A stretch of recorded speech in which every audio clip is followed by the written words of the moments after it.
चला MPSCसाठी एक अत्यंत महत्त्वाचा टॉपिक पाहूया, मूलभूत हक्क, कर्तव्य आणि DPSP.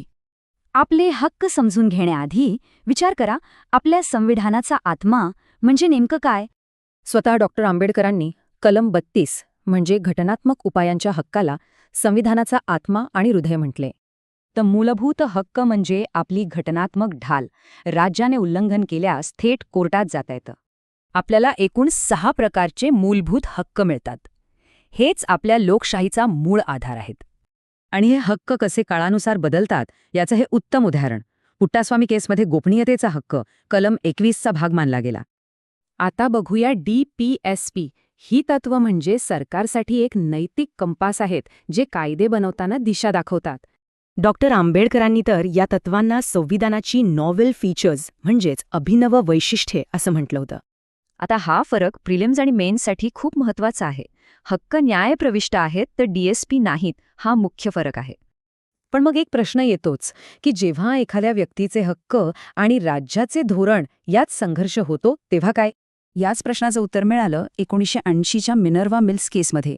हा एक ऐतिहासिक खटला ठरला. कोर्टाने स्पष्ट केलं की आपलं संविधान हे मूलभूत हक्क आणि निर्देशक तत्व यांच्या संतुलनावरच आधारलेलं आहे. म्हणजे सध्याची स्थिती अशी आहे की दोन्ही महत्त्वाचे असले तरी संघर्षाच्या वेळी मूलभूत हक्कांनाच जास्त महत्त्व आहे. ठीक आहे, हक्क तर मिळाले, पण जबाबदाऱ्यांचं काय? त्यासाठी 1976मध्ये मूलभूत कर्तव्य संविधानात जोडली गेली. हक्कांसारखं नाही, ही कर्तव्य म्हणजे नागरिकांच्या नैतिक जबाबदाऱ्या आहेत. त्यासाठी कोर्टात जाता येत नाही. जसं की आपल्या राष्ट्रध्वजाचा आदर करणं, सार्वजनिक मालमत्तेचं संरक्षण करणं, ही काही मुख्य कर्तव्य आहेत. सुरुवातीला 10 कर्तव्य होती, मग 2002मध्ये 86व्या घटनादुरुस्तीने शिक्षणासंबंधी 11वं कर्तव्य जोडलं गेलं.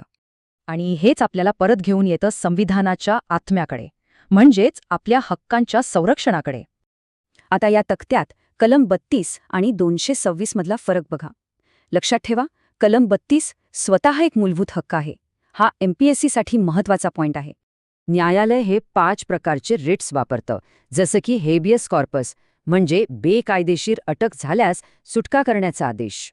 तर मग शेवटी हा प्रश्न उरतोच, हक्क आणि कर्तव्य यांमधलं नातं हे ठरलेलं आहे की हा एक न संपणारा संवाद आहे?